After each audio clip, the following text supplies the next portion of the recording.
Welcome to Truth Unbound once again, and I am your host, Walt Swaim. And here at Truth Unbound, we look to see what God's Word says as to how we should live and respond to the dilemmas and questions and doubts and events and things that are happening in life in general, in the church, in our society, in our communities, in our nation. And so one thing that was reported last week was that the last woman accused, along with dozens of others in the year 1693, accused and convicted of being a witch during the famous blood-curdling hysteria of the Salem witch trials, has finally been exonerated, 329 years after her sentencing to death. Now, she was never executed, but that's when it occurred. Now, we're not sure she'll get the memo, but at least it makes people feel good and gives them a sense that sense of justice has been done. Now, her name was Elizabeth Johnson Jr. Why the junior for a woman? We don't know, but anyway, she had confessed under duress that she was a witch, but by descriptions in the record at the time, it's very likely she had some mental disabilities, which didn't help in this situation. But what could have happened in the first place to cause an atmosphere for such a thing to happen in the history of the first city colonies in North America to happen?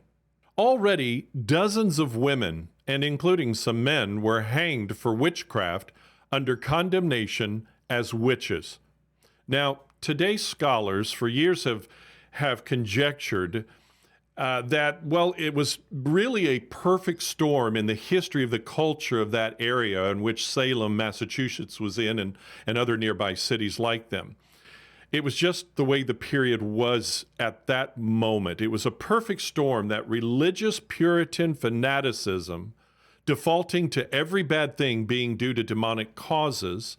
In addition to that, the pressures of colonial life and tensions with nearby Indian tribes, personal grudges between colonists, and possibly even unknowingly ingesting, many of them, a harmful fungus in their food.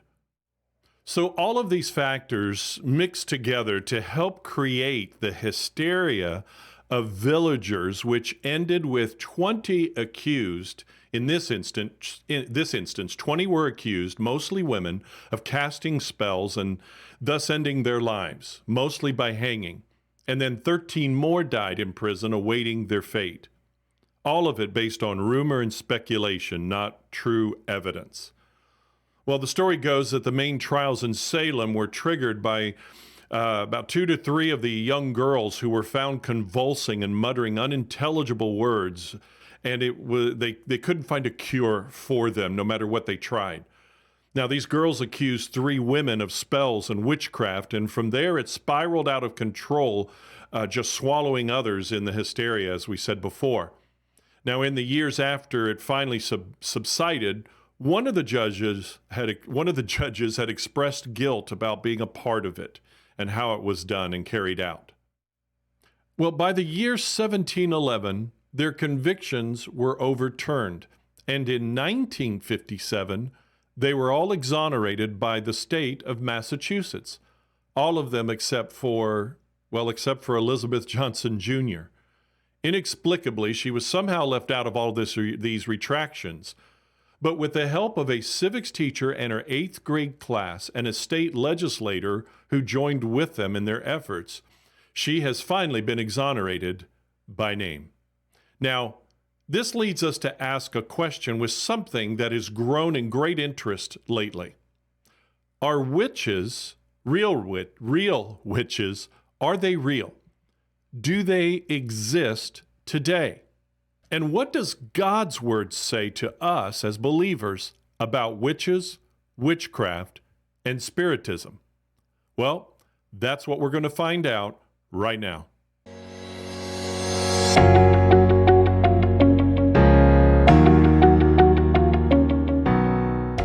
Well, I'm going to interrupt the podcast just briefly for a shameless plug about Truth Unbound. If you want to stay up with the latest and spread the word, help to spread the word about learning what God's Word says about responding and living through today's events and issues, well, I invite you to click like. Click on like, hit all notifications on YouTube.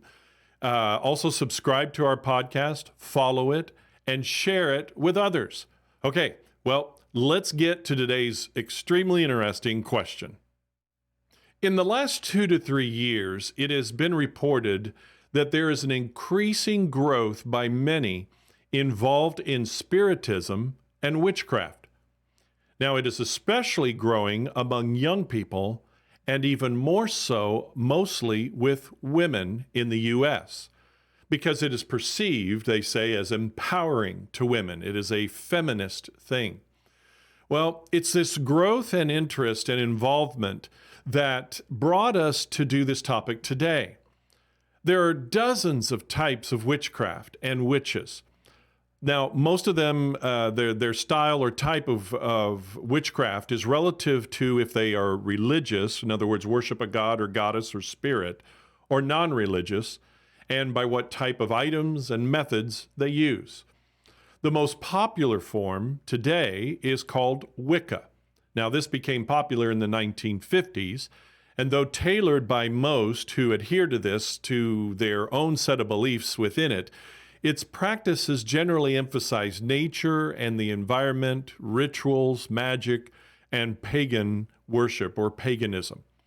Now, with Ouija boards sold at stores and tarot cards and palm reading available everywhere and TV and movies, all of this together, of course, have brought witches and witchcraft more into the mainstream and made it more acceptable, if you will. Now, that acceptance is what makes it dangerous and something the believer needs to be aware of, especially if you're a parent of little children and of teenagers. Well, what does God say about it? Well, we find King Saul in 1 Samuel chapter 28, verses 3 through 25, consulting a medium, or a type of witch, really, even after he himself had mediums and witches purged from the land of Israel. Now, Saul himself disobeys God, and he wants to talk to the prophet Samuel, who had already died, and the Lord had already taken home to heaven. The witch was actually a fake. And when she realized who came up literally before her with her conjuring, and that it was actually Samuel, she was terrified. Now, God had brought Samuel temporarily in front of them all through this way on purpose, and he foretold his Saul's fall and death. But unlike this medium or witch, some were then and are today very real. They're real witches, and they're a tool of and a way into the kingdom of darkness and of Satan and the demons. The believer, the short answer is that God tells us the believer is to have no part with any of this, no part with the devil and the darkness and evil, especially through the occult and witchcraft. Now, God gave these commands to Israel, but they still stand for anyone who has their faith alone in God.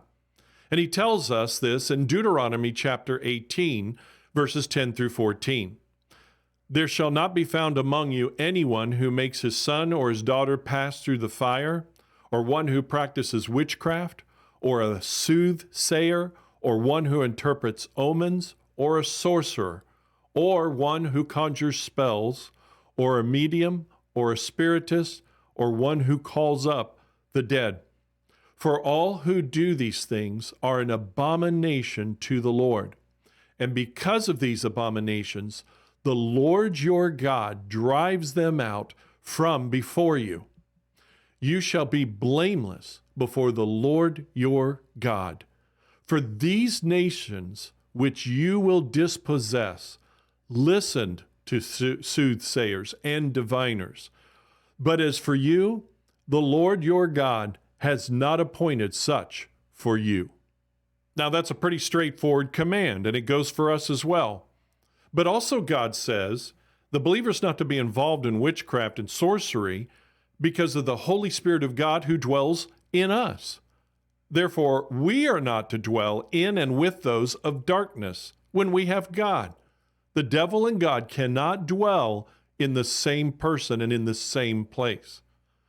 He tells us also in Isaiah chapter 8, verses 19 through 20, and when they say to you, seek those who are mediums and wizards who whisper and mutter, should not a people seek their God?